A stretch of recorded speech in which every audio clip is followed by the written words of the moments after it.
Welcome to tonight's event.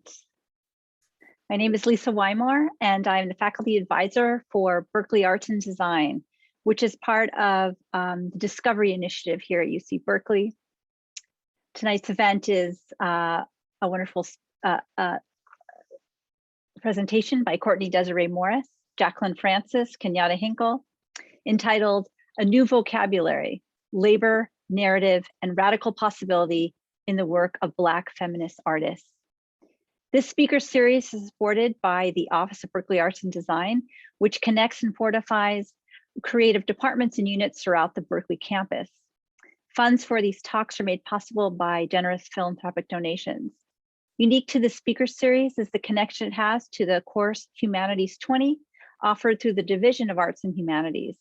50 students are enrolled in this class and attend weekly talks, so welcome class. Glad you're here. This semester's theme is Perseverance, Renewal, and Reflection.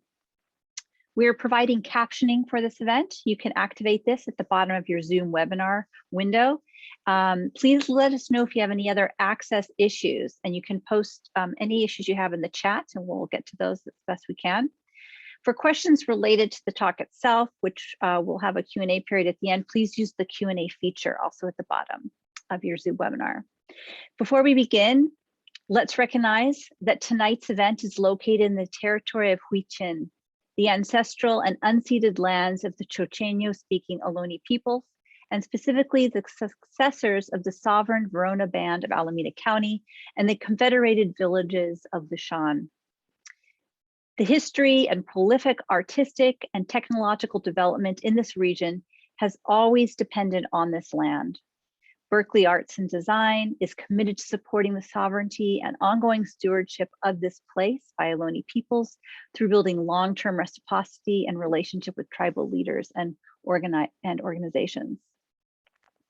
I'm going to pass the baton over to my esteemed colleague, Julia Rodriguez-Windholm, the director of the Berkeley Art Museum and Pacific Film Archive, and BAMPFA, as it's known, are also co-sponsors of this weekly speaker series, and we're so grateful for that collaboration. Before coming to UC Berkeley in 2020, Julie was the director and chief curator of the DePaul Art Museum in Chicago, where she served since 2015. Julie brings a long-term commitment to diversity and inclusion, making this work central components to the BAMPFA mission. In recent years, she has curated programs that emphasize the work of artists of color, women, Latinx, and LGBTQ artists, among others. She has authored and contributed to more than 25 publications and is an innovator and community leader who is deeply committed to serving in the arts. Julie will be introducing the speakers today and saying some words about the exhibit New Time, Art and Feminisms in the 21st Century. So I want to welcome you, Julie. Thank you so much.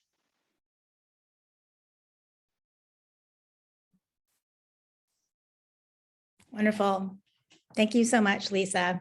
It's my pleasure to introduce our speakers this evening and to participate in this event. Welcome to this conversation with Courtney Desiree Morris, Kenyatta A.C. Hinkle, and Jacqueline Francis, titled A New Vocabulary, Labor, Narrative, and Radical Possibility in the Work of Black Feminist Artists. As Lisa mentioned, this event is occasioned by the Berkeley Art Museum and Pacific Film Archive's exhibition New Time, Art and Feminisms in the 21st Century, which was organized by Apsara DeQuinzio, former BAMPFA Senior Curator of Modern and Contemporary Art, and Phyllis C. Wattis Matrix Curator, together with curatorial assistant Claire Frost. The exhibition is on view through January 30th, 2022, so you have plenty of time to still come see it. New Time examines recent feminist art through the lens of 8 different themes and over 75 artists and collectives, spanning several generations, mediums, geographies, and political sensibilities. It looks expansively at different kinds of feminism in the last 20 years in particular, when feminism has been increasingly imbued with class, racial, and gender differences, and looks inclusively at gender, featuring artists who are cisgender women, trans women, non-binary individuals, and men.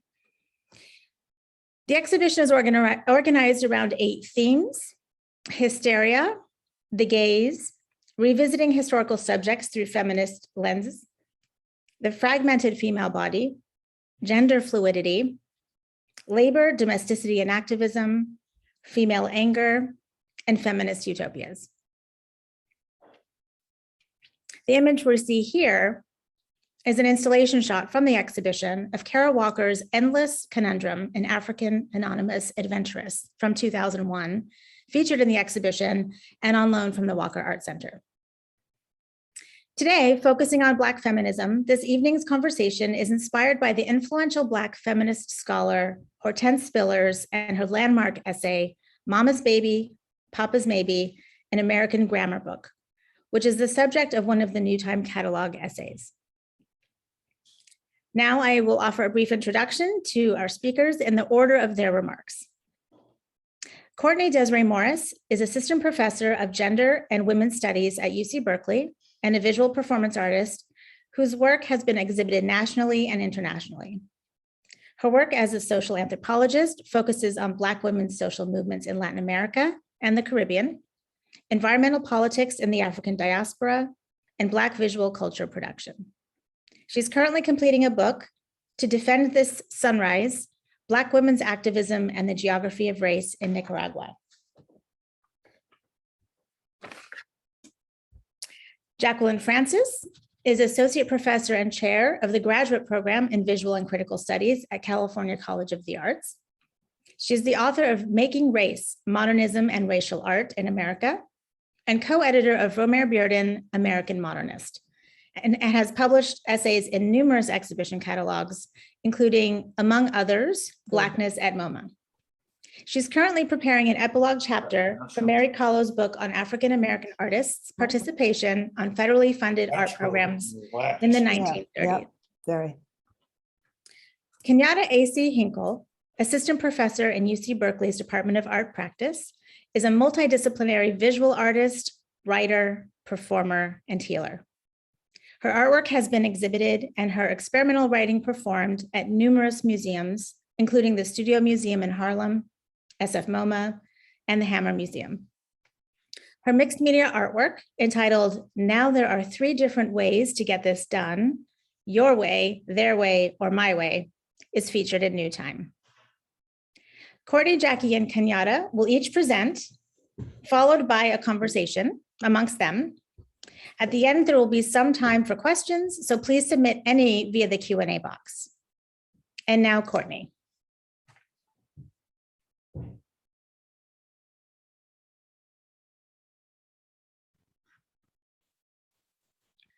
Good evening, everyone. Thank you so much for being here tonight. I'm really delighted to be a part of this conversation about this very exciting and provocative new exhibit, New Time. Before I begin, I want to thank all of the staff at BAMFA who've worked to organize this event over many months. We've been planning this conversation now for what feels like 2 years, and so it feels good to finally be in even digital space with everyone having this conversation, and I'm really excited to be in conversation with Jackie and Kenyatta tonight. So I'm going to be talking tonight, offering a few comments on the exhibition that really kind of emerged from my interest in the work as both a scholar, as a Black feminist theorist, but also as a practicing visual artist. And so I want to begin tonight with a meditation on Simone Lee's sculpture, Hortense. I'm just sharing my screen here.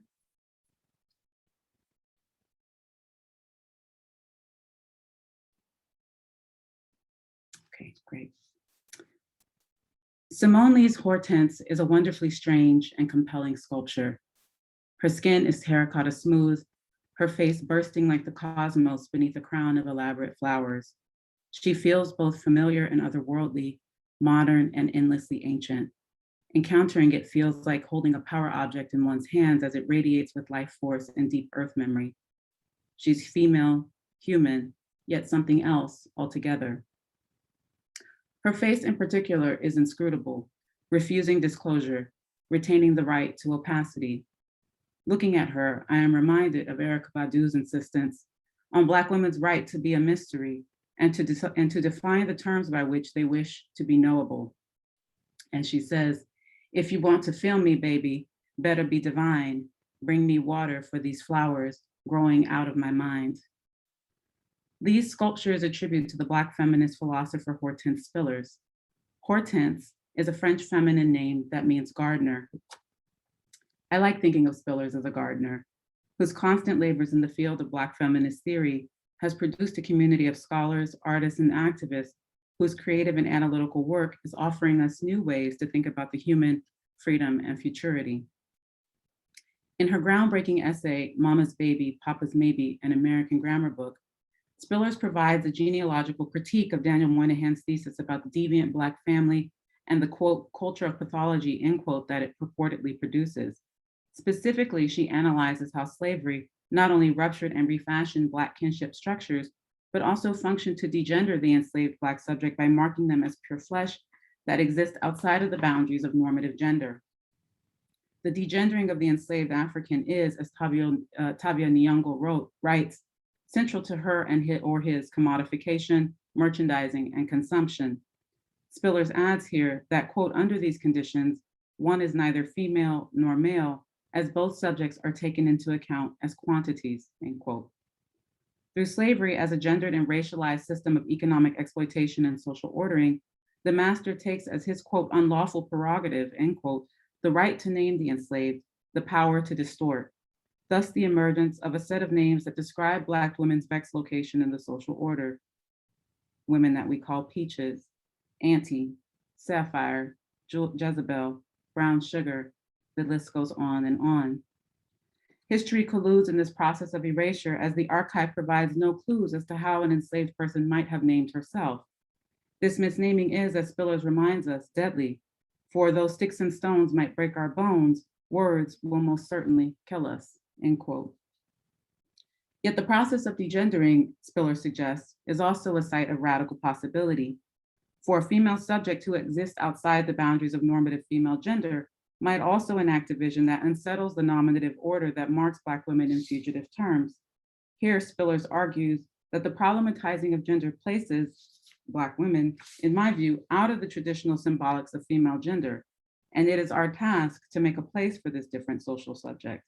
In doing so, we are less interested in joining the ranks of gendered femaleness than gaining the insurgent ground as female social subject, actually claiming the monstrosity of a female with the potential to name, which her culture imposes in blindness. To do this, Spillers suggests that we need new language, new names, indeed a new grammar to think the human otherwise. The work of Black feminist artists provides the kinds of new visual language that we might use to reimagine human futurity beyond the confines of Winter's colonial man. Looking at Simone Lee's work, for example, for me, really embodies the ways that Black feminist artists in the 20th century are engaged in this labor in a variety of ways. And I see these kind of interventions happening across the work that feminist artists, Black feminist artists in the New Time exhibition are offering. Their work in many ways disrupts the visual field, exploding established narratives of white supremacist, heteronormative gender and sexuality, and allowing us to think about the human in other terms. And it's this intervention, as Alex Wahelier argues in his powerful examination of the work of Sylvia Wynter and Hortense Spillers, the reimagining of the human through a radical dismantling of normative female gender that is at the heart of Black feminist theory above and beyond reproductive appropriations of the intersectionality concept, which is quite sophisticated, but in many ways I find being kind of flattened in its sort of appropriation in mainstream social and political discourse.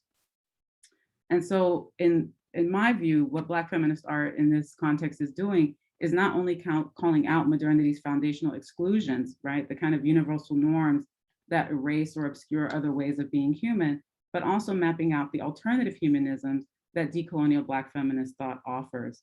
And so we might ask ourselves as we embark on this path of trying to create new language, what is the methodology by which one births oneself anew? What language must we create? Or how does one go about creating a new architecture of freedom?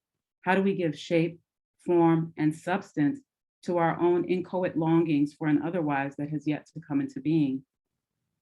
The artists presented in New Time deploy a range of visual and discursive methods to imagine Black women anew and to create a new language of female gender unfettered from the patriarchal logic of the father.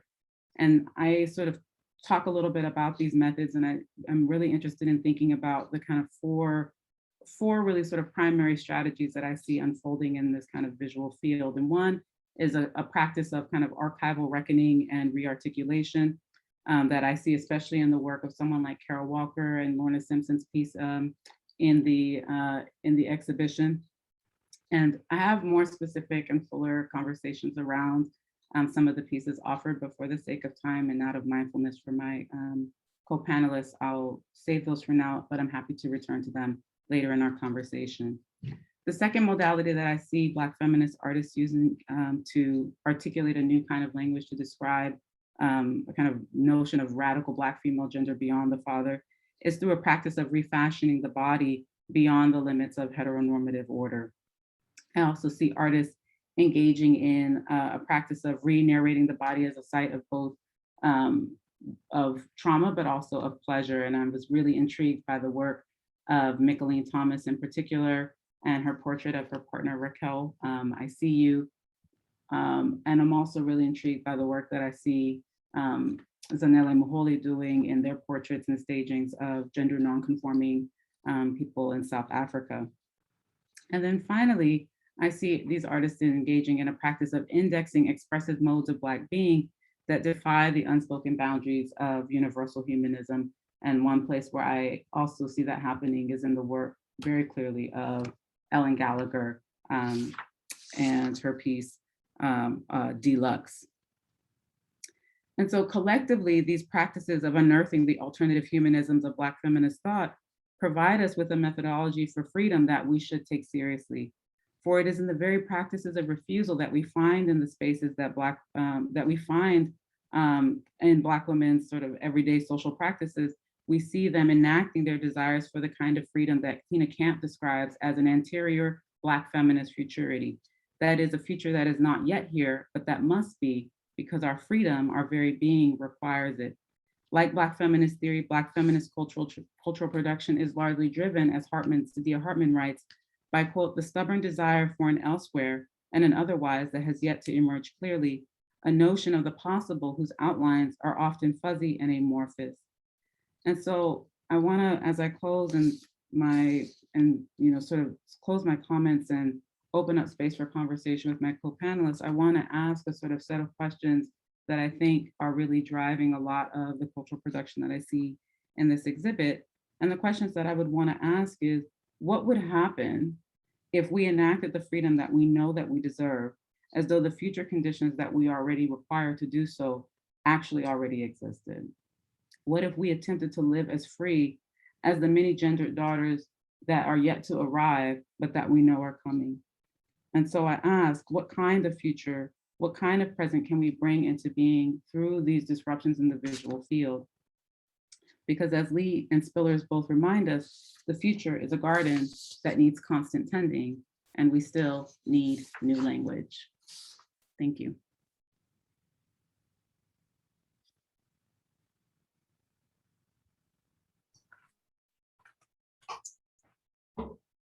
Thank you for starting us off, Courtney. That was brilliant. Paris, may I have the first slide, please? Thank you. My name is Jacqueline Francis. I'm a Black woman with reddish brown skin and freckles and light brown hair. I'm sitting in an office with painted white walls upon which some event posters hang. I'm here in Yelamu, the unceded territory of the Ohlone people, also known as San Francisco. And I offer my thanks as well to BAMFA for inviting me here tonight. We are here, of course, to speak about the work in New Time and the work of Dr. Hortense Spillers, her humanist intervention, and her magisterial essay, Mama's Baby, Papa's Maybe, an American grammar book published in 1987. That essay is hard, worth reading and rereading, as I've been doing in bits and pieces for years. In New Time's exhibition catalog, there is a transcript of a roundtable discussion with Dr. Spillers, Sadia Hartman, Farah Jasmine Griffin, Shelley Eversley, and Jennifer L. Morgan. Together, these eminent scholars talk about Mama's Baby, Papa's Maybe. These opening remarks from me are inspired by some of the points that the scholars make in the roundtable discussion. May I have the next slide, please? Dr. Spillers has said that this essay, Mama's Baby, Papa's Maybe, Its origins lie in part in a paper that she'd been invited to give on the topic of sexuality of Black women at a conference in 1982. That essay, retrospectively, she has said, it occurred to her as she was preparing her talk, she thought to herself, and here I quote, "Before I get to the subject of the sexuality of Black women, I didn't see a vocabulary that would make it possible to entertain the sexuality of Black women in any way that was not traumatic. Before you can have a conversation about the sexuality of Black women, you had to clear the static, to clear the field of static," end quote. Static. Static is such a wonderful, manifold word. It's noise that says, okay, this is the end of something, see you later. Like when TV channels would go off the air at 2 a.m. back in the day. Static is also interference that jams communication channels, like what adversaries do during wartime. Static. Are the disjunctive clicks that people say are the evidence of a tapped phone also static? Static also signals stasis, that is the status quo, which of course we might say that Christina Quarles, like Hortense Spillers, is trying to break. In small offerings, objects and figural form run into each other. Sure, there are legible symbols, limbs and hair, and face that are read as female, flowers as surrogates for the female body, and a sun-like orb that seems to affect everything with the suggestive glare and insinuation of merciless heat. Quarles's decisions lead us to 1, challenge what we think we know, 2, make it hard to see, and 3, perhaps as a result, force us to rely upon other senses. Listen out for static. Smell the waxy dissolve of the status quo. Touch it, a system, as it drains away. One can always hope. 2, may I have the next slide, please, Paris. Asked how she saw Black feminism in 2006, the year when the Roundtable's transcript was published, Professor Spillers wittily replies, quote, "I wonder where it is today," end quote. She asserts here in this roundtable and elsewhere that feminism has become a curricular object. Nonetheless, she said, with hope that saw forward momentum, she advises to move beyond focus on the starts of any movement, which she says are particular. Instead, Professor Spillers counsels us that we see the thrusts that are and must be outward and broader. I wonder if that's how intersectionality operates. Intersectionality is a term that describes not only the simultaneity of lived identities and cultural, social, and political identifications, but also the vulnerability, oppression, and marginalization of girls and women who face interrelated and interlocking patterns of racism, sexism, classism, and other forms of systemic and historical discrimination.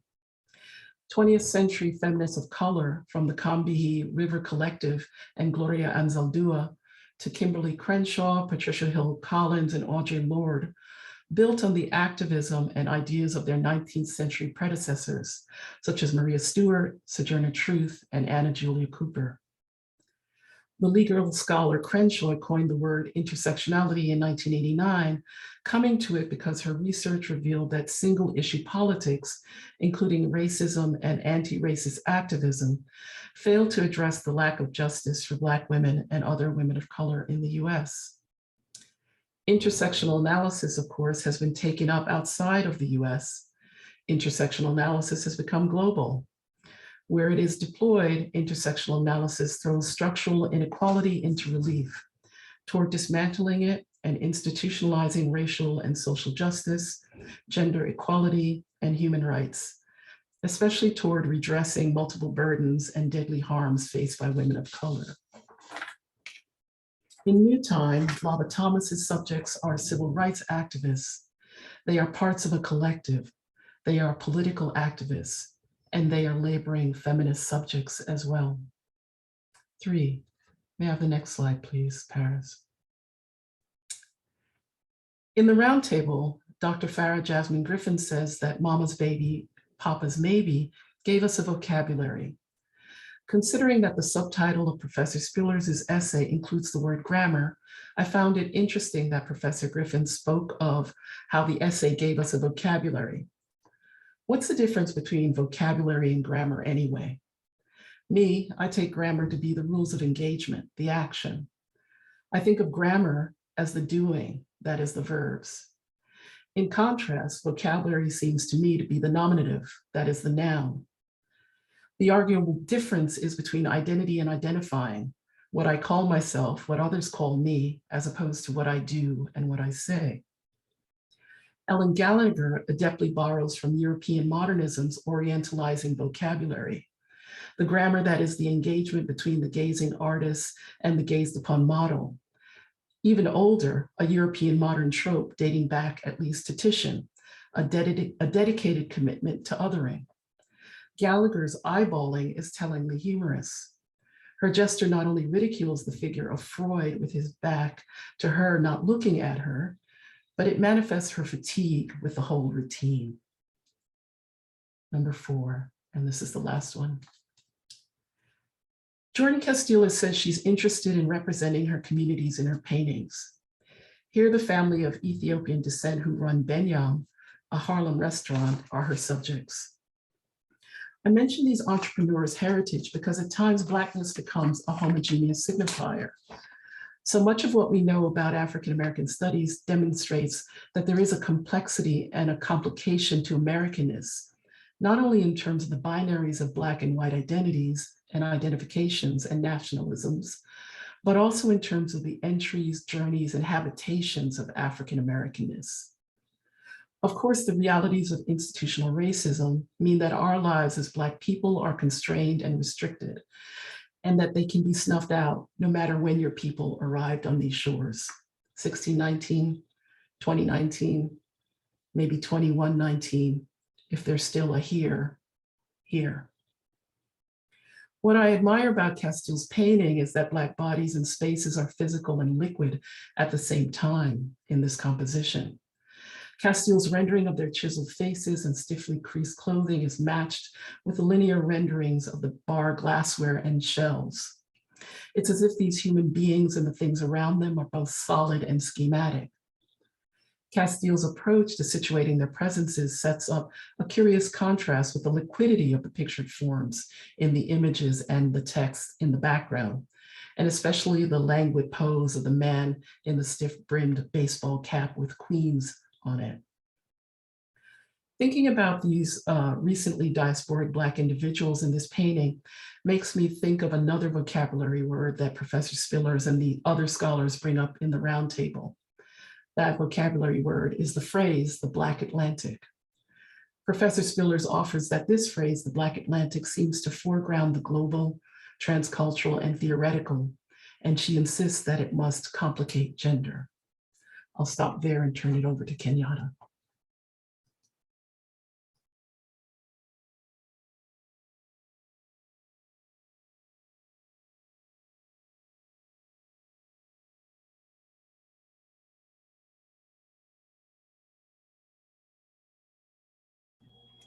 Good evening, everyone.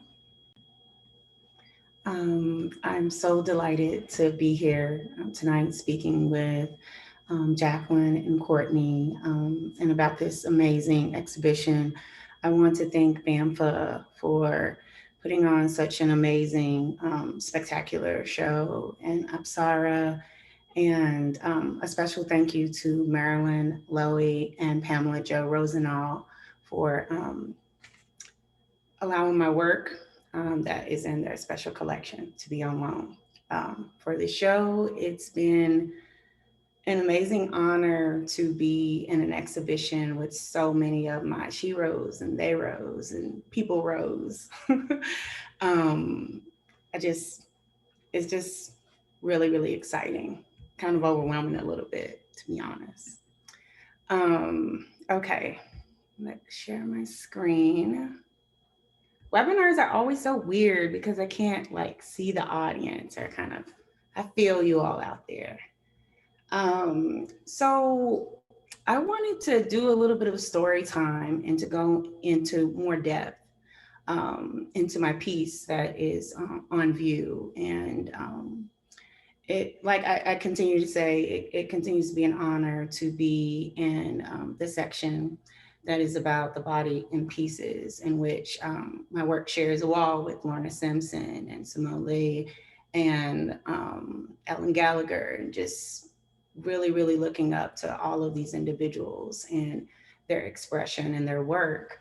And so it doesn't escape me right now that this is actually Halloween time. And the piece that is featured is actually from the I, Tituba Black Witch of Salem series that I began working on when I was pregnant with my son. And this is the wall in the exhibition for those of you who are not based in the Bay or have had time to check out the show. The title, now there are 3 ways to get this done: your way, their way, or my way. It actually is something that my grandmother would say all the time. And my mother would remember her saying this growing up. And so she would quote it back to me. And it just always haunted me, this whole phrase of these kinds of options, and in terms of us thinking about radical possibilities, in terms of thinking about how much codification is put onto the Black femme body, in terms of thinking about survival instead of thrival. Like, what does it mean for someone to chant that spell within their body and their being and say, you know, you have all of these options, but my way is still an option as well. When I was working on this piece, I was reading I, Tituba Black Witch of Salem by Marcy Conde. And her work, it was just so captivating to me. I'm really influenced by a lot of literary works within my art practice. And I remember reading this work in terms of its historical fiction and reimagining what happened to Tituba before, during, and after the Salem witch trials. And I remember reading this book and being pregnant at the same time and really relating to Tituba, to this main character in this story. While I was pregnant, I was denied a place to sit down in a crowded Starbucks, denied the bathroom. All of these refusals of my body and my being, and also having this whole gestation process, this unseen and this unknowable kind of magical thing. I was a 3D printer preparing to have my son. And what did that mean to have that intersection of being a gendered body in terms of like the birthing process, but also being a Black woman, also being a dark-skinned woman. I was also working with midwives at the time too. And so people were like, what kind of witchy stuff is that? Now there's like birthing doulas and all of these trends, but you know, when I give birth to my son, people ask me if I did it on purpose because I had home birth. So I just thought that all of these kinds of perceptions and ideas that were put onto this this Black femme within this puritanical society, and how people were treating this main character and using this character as an instrument to steal property from people within the Salem society, and how Marcy Conde was just digging really, really deep into the depths of reimagining and really thinking about autonomy and self and choice and decision in the face of white supremacy. It was always really fascinating to me. And so I started kind of channeling this essence of Tituba and kind of thinking about all of these refusals. I think it's so interesting that we're having this conversation about Spillers, because in 2016, Alexis Pauline Gumbs, she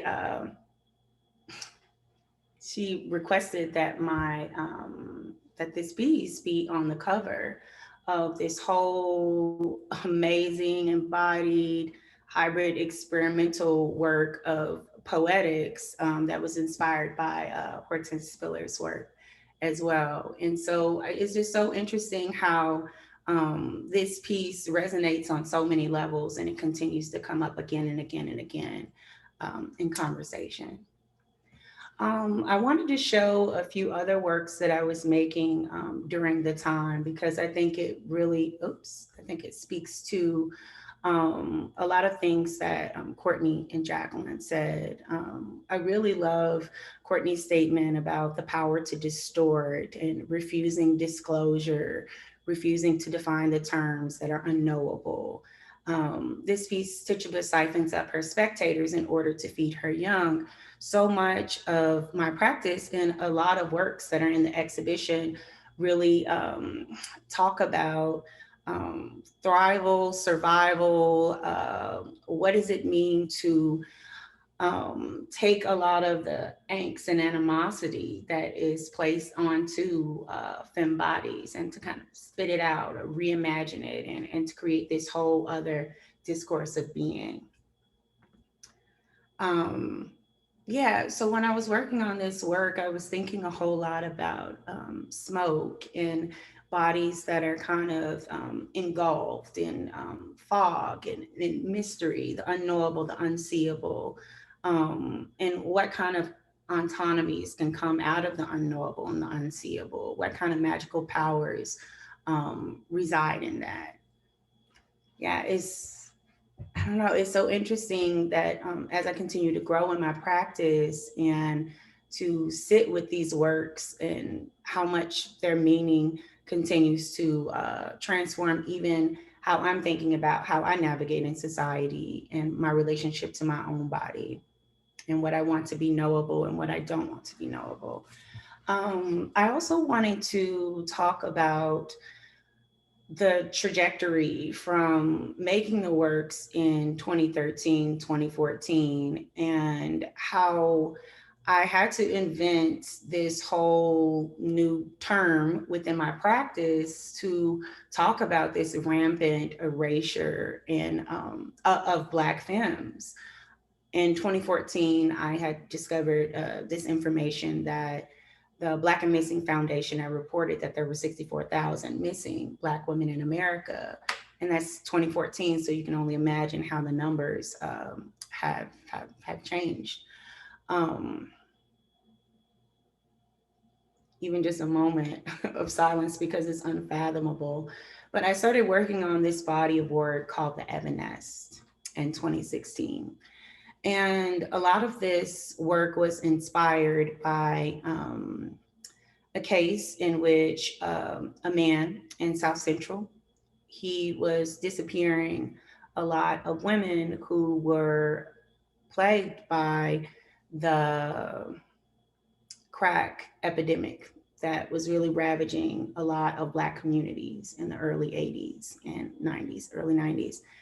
And I started thinking about this archive of these individuals. Every single person had a family, a story, a way that they moved about the earth and walked the earth. And I was thinking about, what does my art have the power to do?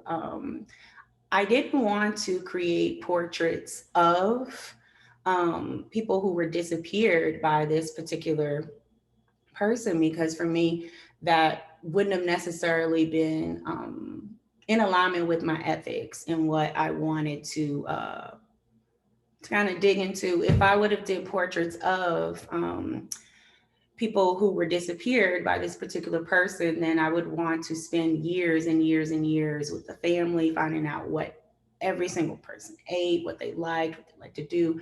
And with this number, this unfathomable number, that started feeling like even an impossibility for me.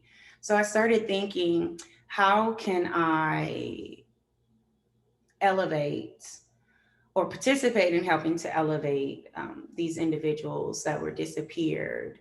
And so I started thinking about, what would it mean to start to channel presences that were inspired by, but not portraits of these individuals who were disappeared. And I started asking myself, what would it look like to emerge from erasure? if we know that rampant erasure is occurring at a disproportionate rate for Black femmes within our society, what would it mean to step into that knowledge, but also think about the future and beyond the impact of erasure? What would it look like to emerge from it? I am a self-declared ghost lady, and I always say you can't kill me twice. And thinking about what does it mean to be liberated from the body, to be liberated from this weight of erasure, and to take up space and to have the refusal or a ghostly possibility of refusal. So to create this body of work, not only did I have to create new terms and definitions for what it meant to develop this work, but I also had to create my own tools. So I was teaching an experimental drawing course with Tyler Matthew Oyer at Cal Arts. And I did this experiment where I told my students, I was like, you're gonna forage on campus at night and we're going to make our own brushes. And I don't know what kind of marks we're going to create, but we have some India ink and some papers and we're just going to see where it takes us. And it was so fascinating to see what people came up with. So when I did a residency at the Atlantic Center for the Arts, I decided to go out into the literal Floridian jungle and start making my own brushes. And it made me think about how my Black femme ancestors would create and fashion tools to comb their hairs, sweep the cabin floors, just all of these different vernaculars and visual vernaculars that they had to create and explore, just to have presence like on this earth. So I call this whole methodology decolonizing your brush. And what I started doing was I started listening to a lot of blues music, house music, Baltimore club music, various musics from the diaspora. And I started dancing and kind of channeling what I began to call unportraits. These are not portraits of actual people who have been disappeared. They're inspired by people who have been disappeared. And so therefore they're unportrait. So it's not possible to codify them in any way. Some figures have heads, some figures don't.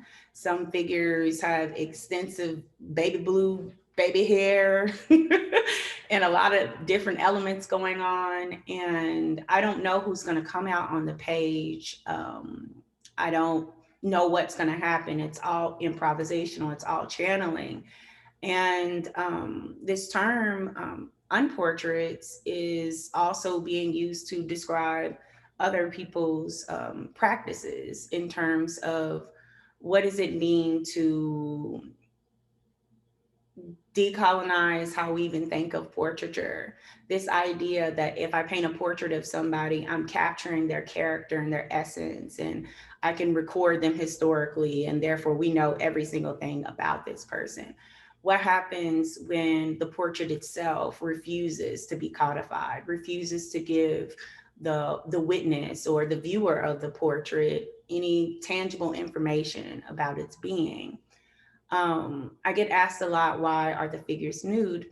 And I'm really interested in the figures kind of being in their own space, their own elements, to where it doesn't matter if you're witnessing them or not. And there's something really powerful that Simone Lee has in her work too, this whole idea that the eyes aren't necessarily visible, because you don't need to see me seeing you in order to be seen. And I have my own interiority, and I'm just minding my business. And me minding my business is none of your business. So back to my grandmother's statement, now there are 3 ways to get this done. Yeah, and so it's just been a really interesting journey in trying to come up with this kind of new language for my practice, and ways to think about depicting the Black femme body, to talk about being ghosted or ghostly presences, and how the ghost refuses to die or to be forgotten, and what happens when you just take up space in your own way. Yeah, I could go on forever about this body of work that was actually birthed through the Teachable work. And I just feel like this work is, I'm very haunted by. I'm very haunted by Carol Walker's work in the exhibition. There are a lot of pieces that are extremely haunting. The Lorna Simpson piece with the polka dots, bullet holes. I mean, there's just so many elements of what does it mean to be this kind of haunted or unrested figure. And what if being unrested is actually rest within itself, allowing the body to float. I mean, literally, when I was channeling this individual here, something was like, there needs to be mountains. This figure needs to be taller than the mountains. And so it felt so good to be able to give myself all of these permissions on behalf of these presences within this body of work. And I feel like so many works in the show are doing that as well. And it's beyond powerful. Okay. I will now stop sharing my screen and turn it over for us to be in conversation with each other. Okay.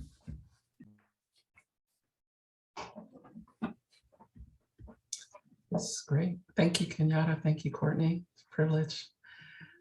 So I don't know if we have questions for each other, or we can jump in and start with Courtney's strategies or with Kenyatta's questions. What do you think?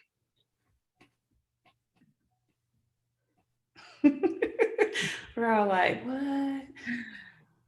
It's a lot to absorb. I mean, Kenyatta, I loved your presentation and these pieces that just kind of emerged out of this process of channeling as a kind of creative practice. I'm just so intrigued by, because I feel like I think a lot about the dead. And so I'm just interested in how that practice has evolved over the sort of course of your work. And if you can say more about the idea of hauntings. I was just thinking as you were talking about the work of Avery Gordon and how she talks about haunting and sort of these forms of violence that continue to reverberate and sort of exert a kind of very real material force on society in their wake. And so I just kind of wondered, I just thought your comments were really evocative of that. And I wonder if you can talk more about how you see haunting operating as a kind of creative methodology in your practice.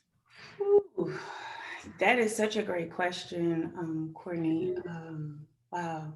So when I was working on the piece that is in the show currently, I wasn't out of my spiritual closet. That's what I like to call it, my spiritual ghost lady closet. Like, I didn't talk about being clairaudient. I didn't talk about, feeling presences. I didn't talk about how I can feel geosensitive stress. Like, I can feel things from the land or certain massacres or certain things that have occurred in certain places. And so it was a big leap in 2016. I just felt with my clairaudience and guides and channeling, like something was like, you need to tell people that you can see ghosts. I was like, ain't nobody finna do that. People gonna think I'm crazy. Like, what do you mean? Like, no, like, and you try to shut it off and you say, no, I'm not gonna do that. And I was so thirsty for more people to talk about haunting, within our culture. And as a form of scholarship, of course, there is the GOAT, Toni Morrison, beloved, those are some, just really, really, really powerful ghost stories. And she actually said that she saw a woman come from the water. Like, she actually spoke to a ghost. Like, this is documented. And that's why she wanted Beloved to come from the water, because that's what she experienced on her property. So as I started coming out of my spiritual ghost lady closet, that's when more scholarship started finding me, and I started feeling more comfortable to talk about, I don't just sit and draw, these are channeled, because there's a different form of authorship that starts to go on. Yes, you can say it's gesture drawing, but I'm not drawing figures. I'm not drawing from life. I'm not drawing from someone in front of me, which goes back to also like decolonizing like the gaze as a Black femme artist too. What does it mean to draw the unseen, you know? And yeah, so that's kind of how I started to make those kind of leaps and bounds within my practice, and how I started to talk about it more explicitly. And I just feel so much of our work. I mean, the Kara Walker piece about modernism, I mean, that was a major haunted piece. I was like, this is me in art school, literally on the walls. Like, it's really intense, this whole residue, and something that just stays with you and coats you and nags you, and it won't let go until you give it elevation, until you say its name, or you say that you can't say its name, you know? Yeah. I'll pipe in with, I think, something that you started to answer, Kenyatta, a question from the audience. How does the theme of haunting relate to colonization? And how might haunting be empowering to us as we try to grieve and heal and reimagine after colonization? And I think Courtney's work, your work, extends to this as well, so I invite you to respond. And the second part of that question is, do you think ghosts and haunting are demonized in popular culture intentionally? Wow,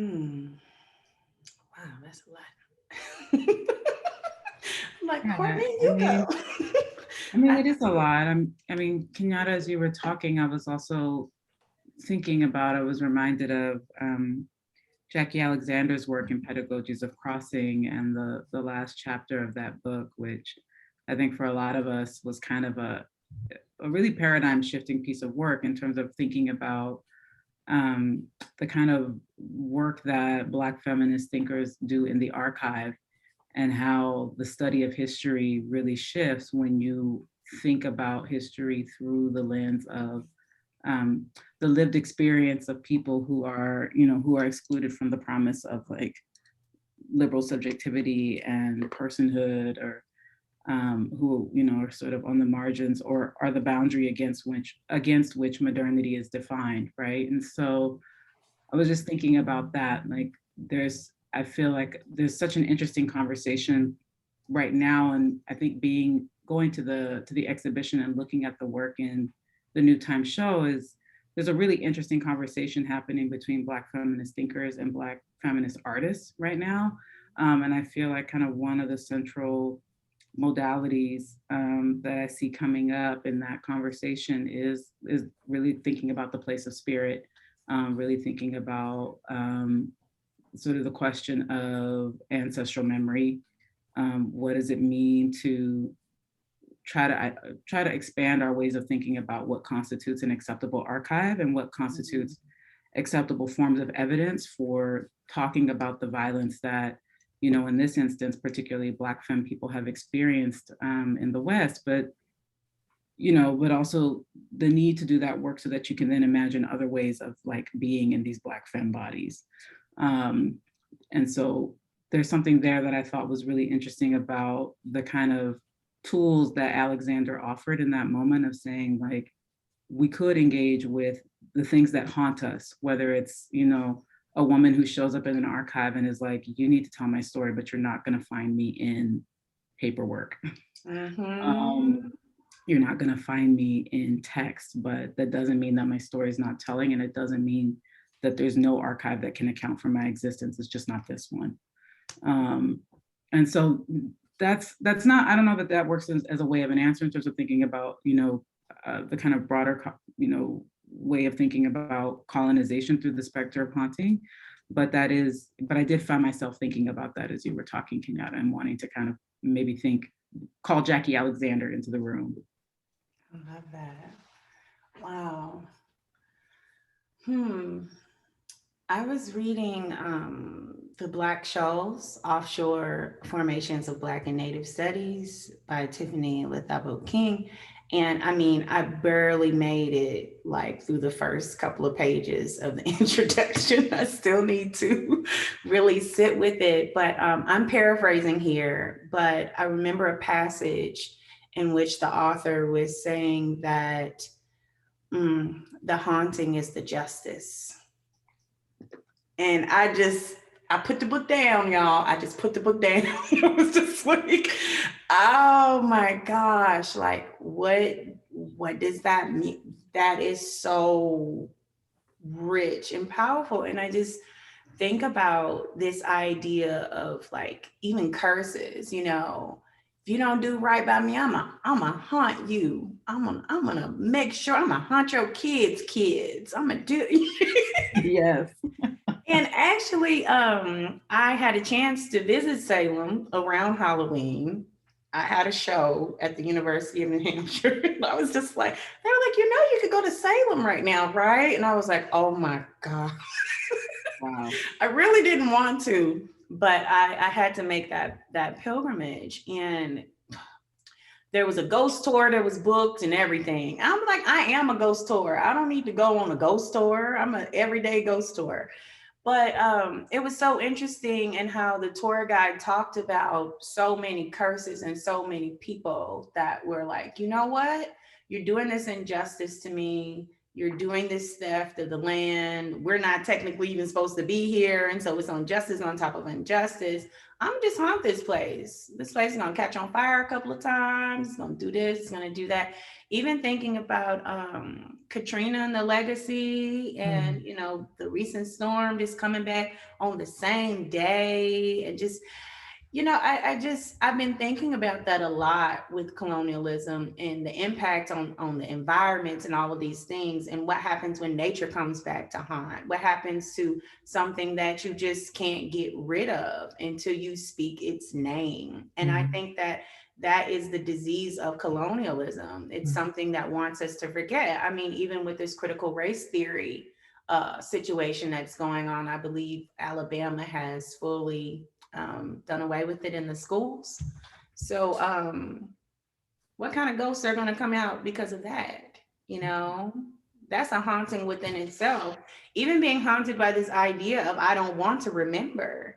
What's nagging at you to do that? You know, that's a haunting within itself that is fully empowered through colonialism. That's how I feel. And I did a residency at the Headlands, and that's like a whole other level of haunting, because you have this former military base, and then you had the spirits of the land that didn't want the base to be there. And then you have yourself in 2021 as an artist trying to create something that is critiquing and kind of elevating or trying to talk about the ghosts of colonialism. So I feel like there's this like multi-layeredness of haunting in relationships to these works and histories and colonialism. And there are no easy answers for it either. And a lot of people do intentionally try to sweep the trauma of certain sites under the rug because it's too much to deal with. It's too much. Yeah. There's a question about, and the questioner says, you may have already mentioned this, but I'm curious about the use of the word disappeared and people who have been disappeared. I'm curious how this fits into the conversation of new vocabulary. I think that's one of my students, Ella Lawton. Hi, Ella. You know, I did a performance of the Evanescence in Guadalajara, and I was focusing on the high maternal and infant deaths of Black women in America. And I remember setting foot in the geography and, you know, showed up at night and I was like, what's that? Like near where we were staying. And it was a whole monument for the disappeared. And it it just resonated from head to toe inside of my body. I was like, I came here to talk about a very specific form of erasure, but then all of these people who are disappeared, they have mothers, they have families, they had to start in the womb, they had to start from somewhere. And so I started merging these kind of languages together, although they're extremely different. And I had to do research about the disappeared in Argentina. And like, since I became like the ghost lady that talks about erasure, it's like everybody was just kind of bringing me their disappeared, you know, to kind of talk about these elements within history and contemporary times that are happening. And so if it feels a little blurry, that's because that's my lived experience now, that the language is blurred, or the rampant erasures get blurred together, even though they're very different and from very different geographies and different social contexts. So if I'm using that term, I in no way want to be like, you know, unintentionally like blurring it together or dismissive. But also I find it really challenging to create new terms with old language. Back to Audre Lorde, like, what does that mean? I was working on this kind of decolonized museum and people were like, well, why are you calling it a museum then? And I was like, well, shut up. Because, you know, it's hard. It's hard to find the language to really talk about things in this way, unless I literally create a whole language and teach people how to speak ghost. I don't know. I don't know if that makes any sense, but that's kind of what I'm talking about, the impossibility. Yeah. I think, you know, Courtney started us off by thinking about these strategies and methodologies and modalities. And I think, you know, language formation is one of them. So I'll address a question to you, Courtney, as well as Kenyatta, but I'll start off. The question is, what are a few of the best resources in literature / the arts, if not already mentioned, that you could recommend for other students on journeys similar to your experiences with decolonization? And spirituality, if applicable. Wow, that would be a very long list. There's a lot of work that you can get into. Obviously, I think, as I mentioned earlier, Jackie Alexander's Pedagogies of Crossing, I think, is a really important text. Another text that I feel like I'm sitting with a lot is Saidiya Hartman's most recent work, Wayward Experiments, Beautiful Lives. I think just in terms of it feels very similar to Alexander's work in terms of really thinking about how to cultivate a critical reading practice in the archive that allows for lives that are sort of always already marked as fugitive and sort of illegible in the archive, finding ways to make them make sense on their own terms. And so that's a book that I think I'm sitting with a lot in terms of like decolonization and art practice. I really like the work of Gabrielle Seville. And she's written a couple of really good books. Swallow the Fish might be my favorite, but Experiments in Joy, I think, is another one. As an artist, I find that work really useful to think with. And she's not sort of necessarily centering spirituality per se, but she is thinking about how to embody sort of Black female gender in non-normative ways, and to sort of break with the kind of unspoken assumptions that often regulate how we are in our bodies. And so I find that work really useful. And then in terms of like broader decolonial work, I mean, like read Michelle Cliff's work, anything by Michelle Cliff, read Sylvia Wynter. You know, like those are places you can't really go wrong. And I don't know, I'm trying to think about other texts. I think also Tina Camp's work, I think, is work that I'm really thinking a lot with right now and that I would recommend. Jackie, what are you reading? Geez, that's a good question. You know, reading poetry, I think. There's a Bay Area poet, Tongalaisa Martin, whose work I really find incredible, both read and print, as well as to hear him do his poetry live. Poetry has always been something I think helps me break up my writing sometimes and breaks up my thoughts. So I've been really grateful for that. Mhm. Mhm. There was another question here about language. How might creating a new language help people think about gender? That's huge. I mean, I think, part of it again is that, at least in my very truncated summary of Spillers and, the arguments in Mama's Baby, Papa's Maybe are really complex. But I think, on a very fundamental level, part of what she, at least in my view, seems to be arguing is that, there's a certain kind of, that slavery sort of inaugurates a particular kind of patriarchal social order, right? In which the sort of the rule of the father is established as the kind of standard by which all kinship practices are evaluated, but also the way that property and value, like that property is handed down, that value is ascribed to different subjects, social subjects, all those things are determined under the rule of the father. And so that's but Black people, because of the way that slavery operated as a system of rendering us property,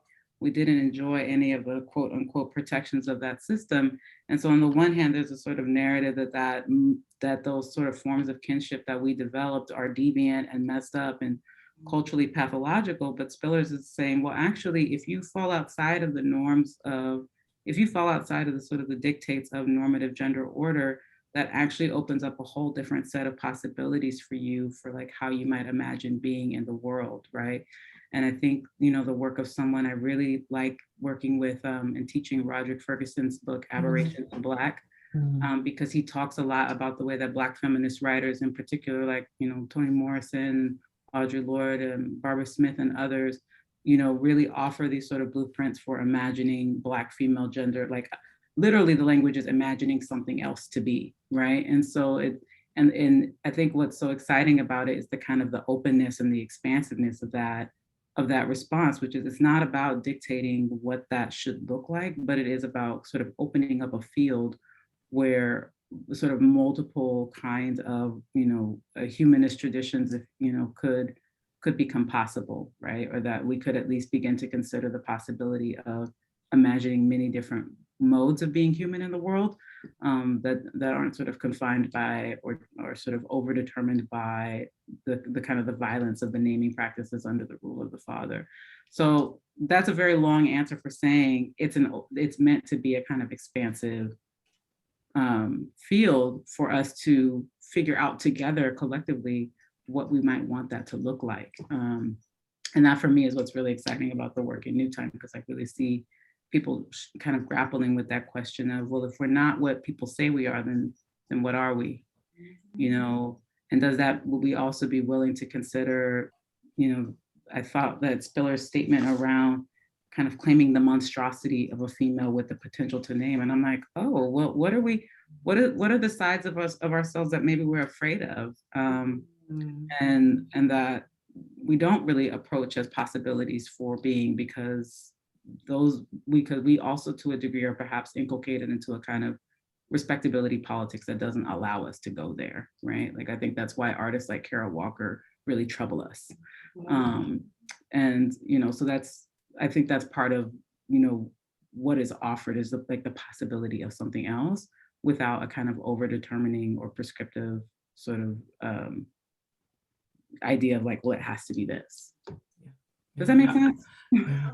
I was just looking for that quote in the Spillers for when you were talking about the imagining of something, the part about monstrosity, because, maybe very apropos to where we are right now and the idea of monstrous and monsters, the Halloween season, et cetera. But there's something about monstrosity, and I don't know the full etymology of it, that is about breaking out the frame, and monstrosity might be the apt answer to a condition. or to a lived experience. I'm not sure if that's exactly what Professor Spillers means, but when I see it like that, I see it as something that is saying, this is exactly what needs to be done, something that is, beyond the pale, something that is out of order, which I always love. That's a very Anglo-Caribbean phrase, out of order, that my mother used to say a lot. I love that. I was thinking about, I saw one of the questions I was asking, what was an inspiration of yours for depicting the Black femme body? And Courtney, hearing you speak about monstrosity, and Jacqueline, you speaking about monstrosity, for me, of course, it was Kara Walker's a major inspiration, but for me, it was Alison Saar's work. I mean, she has figures that don't have eyeballs, like you see the whites of their eyes. They have limbs that are elongated. Some of them have antlers and are hanging upside down and have hair that is becoming like brooms to sweep people up with, and nails and spikes and all of these things. And I remember, looking at the work in high school and being like, you can do that? Like, it's okay to do that. Like, you can literally do that. You can create a portrait that embodies like how you feel about those ghosts of history, not necessarily making something that is polite, and docile and gentle and in all of those ways that feminist is kind of quantified within Western society. I don't know, it was just something very raw and visceral about the works, and just taking up space and giving, she just gives herself permission to just go there in ways that, I was talking about, no, you can't, no, I'm a ghost lady because you're gonna think I'm crazy, but it's like, no, I am. And look at my work. And I'm like, Allison, who's collecting this work? Like, where is this going? Like I asked her sometimes because I'm like, this is intense. This is intense work. But then there are also caretakers who can take care of that intense work. And I don't know, it's something about this, like giving yourself permission to lean into the monstrosity and to not care that you're dancing around and you don't have a head, or you have 8 legs, but your edges are laid. Like, I don't know. It's just like, for me, like, that's what I experience when, these figures emerge on the page. I'm like, girl, are you okay? But they're like, yes, I am. I'm taking up space. I have 8 legs right now because that's how fast I'm running. Or I'm just sitting still and I have 8 legs. Deal with it. And I think, I don't know, it's just something about you spoke about wayward lives, Courtney, and just all of that, like this permission to, I don't know, be a badass, to be an outlaw, Harriet Tubman, she was an outlaw. She's like, I don't give a damn. Yes, you think I'm a monstrous, slave, but I know who I am. And so I'm just going to dress up and pretend and just even lean into your own imagination to give you a show. But really, I'm robbing you blind. Like, I don't know, it's something about that power in that, to kind of lean into the monstrosity or to lean into the perversity of society's thoughts. I think sometimes that is freeing as well. I think that's a form of decolonization as well. I don't know. That's something that I grapple with a lot. This need to kind of like pull it in, and this need to also, as you say, Jacqueline, be out of order. And it also made me think of Adrian Piper's work, Out of Order, Out of Sight, and how she talks about all of this like Black performance art. Well, I'm not gonna say Black performance art with Adrian Piper, she's gonna come for me, but performance art, and really thinking about racism, sexism, xenophobia, and all of these other iterations. But I don't know, I think I wake up sometimes and aspire to be as monstrous as I can. Just as an experiment, why not? You know? And what does that mean? I think Bessie Smith did it. I think a lot of people did it throughout history. So what does that mean to give yourself permission to do that? I kind of felt like that going to the Legion of Honor not too long ago to go see the Wangechi Mutu installation there, and just like the figures are just so fantastic, right? And so there's something, but they just feel, and they also feel full of power. And there's a really interesting way in which you see these, I mean, she's talking about like, women that are fish and goddesses and, sort of humanoid sculptures that are, fashioned out of like earth and sort of all these different elements, and they feel really kind of like bound to the earth. And then they're located, like they're positioned directly in sort of visual conversation with like the kind of the visual legacy of the European colonial archive.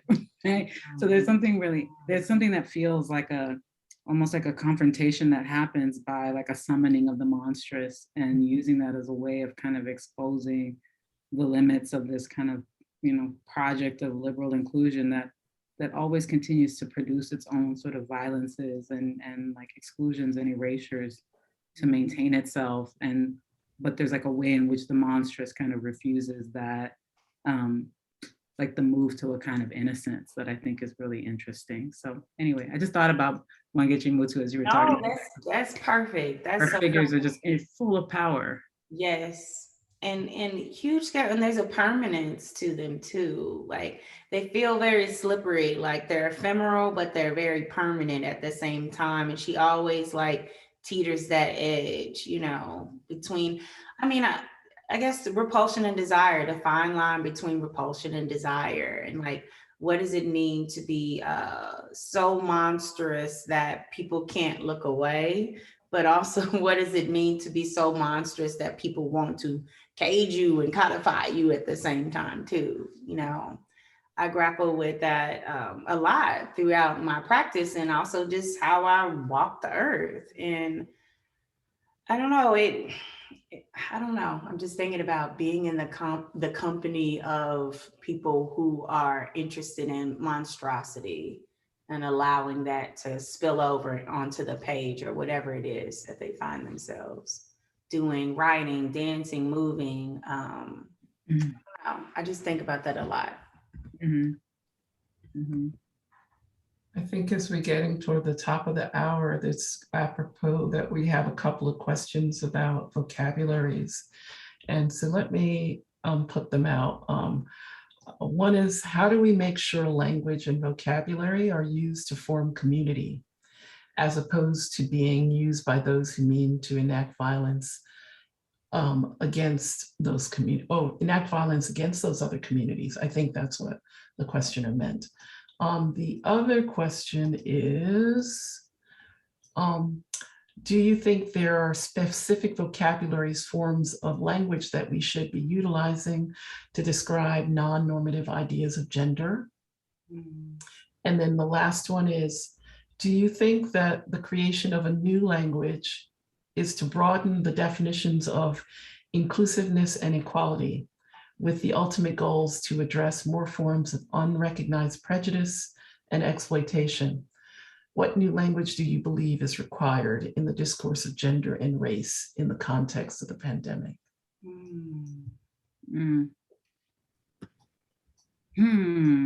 Okay. I have thoughts about that. Does anyone else want to respond to it? Go ahead, do it.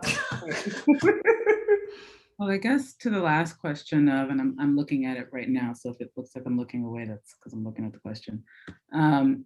But to this question of, do I think that the creation of new languages to broaden the definitions of inclusiveness and equality? I mean, I guess my short answer would be no. Actually, I don't think it's about a project of liberal inclusion, because I think ultimately, I'm actually right now reading a book by one of my colleagues in the Department of Gender and Women's Studies, Eric Stanley, who just published a terrific book called Atmospheres of Violence through Duke University Press. And one of the arguments that Eric makes in the work is that, all forms of liberal inclusion actually reproduce their own forms of violence, because the price of inclusion is that you have to become sort of legible to power in ways that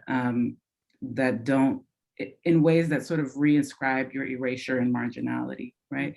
And then the other sort of part that happens is that, you know, you have to become sort of palatable in a particular kind of way, right? So there's also a kind of like like an espousal of a certain kind of respectability that, you know, really kind of can blunt the radical force of like political critique when you settle for inclusion. And then the other issue with inclusion is that when you get in, you got to like kick the ladder down behind you, right? So it's like whoever's waiting outside to get in, after you've gotten in, you got to like very quickly slam the door behind you. And so, you know, all of those, all of that sort of points to the ways in which, you know, inclusion into these sort of, you know, systems that that we're critiquing are, you know, it doesn't necessarily disappear the violence, but it sort of refashions it in ways that, you know, we need to be attentive to, and we have to really think about the kind of the dangers of being seduced by the promise of inclusion. And so I think that, you know, from a kind of Spillers perspective, I think that she's arguing that it's not about trying to make the language more inclusive so that it can speak to your experience, but that the violence of the language is intentional. And so it's a foundational violence that has to be undone by rethinking grammar, right? Grammar is not like words and content and descriptive. It's not descriptive, it's structuring, right? And so a grammar is like the structure of language. It's the structure for how we, you know, communicate and we produce meaning.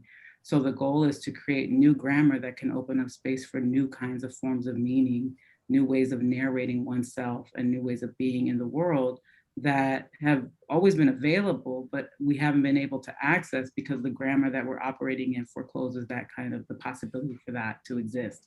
So yeah, so my short answer is, you know, it's not about, we're not necessarily invested in a politics of inclusion, but we are interested in thinking about kind of a radical transformative politics that's about, you know, moving beyond the kind of confining grammar we have now to opening up a grammar where we might be able to communicate in a lot of different kinds of ways and imagine lots of different kinds of modes of being. I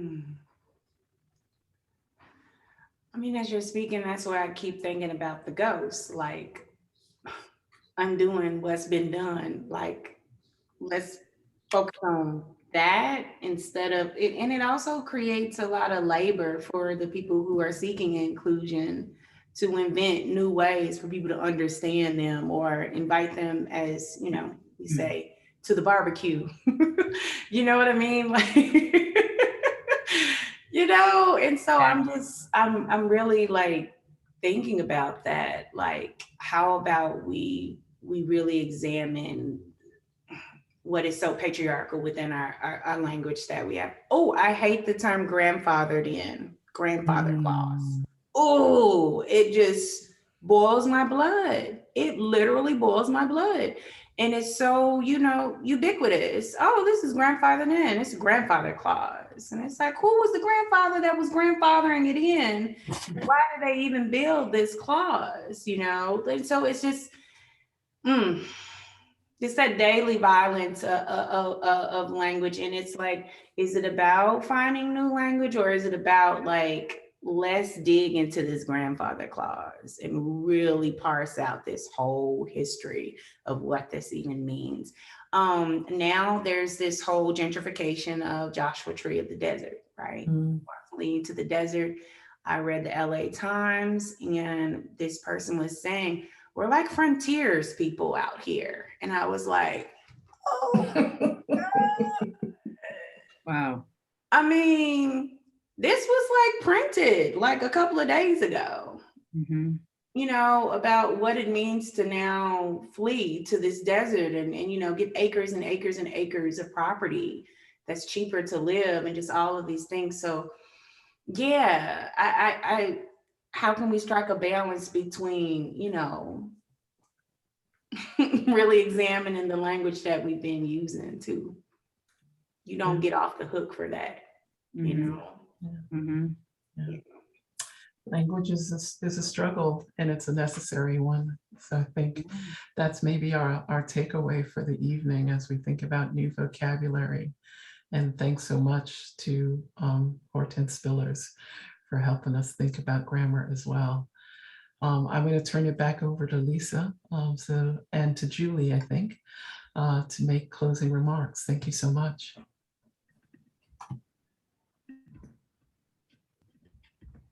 Thank you so much, everyone. This was incredibly mind expanding. Really, I thank you for your thoughtful discussions and conversations, and we'll be thinking deeply about all of this for weeks and months and probably years to come. I mean, really, thank you. And thank you for speaking so closely to some of the works in the exhibition alongside your own work, and really allowing us to have points of entry for this class and viewers to really engage much more deeply with the work in the exhibition and away from your perspectives and vantage points. So thank you so much for illuminating the work in the show in such a brilliant way. Much, much appreciated. Okay, well, thank you all for joining us. What an incredible group this evening. Thank you for your good questions. My goodness, I mean, to have more than half an hour of Q&A is unheard of. That was pretty cool. Wow, that was great. So thank you so much and good evening. Good night. Bye. Thanks, everyone. All right, thank you.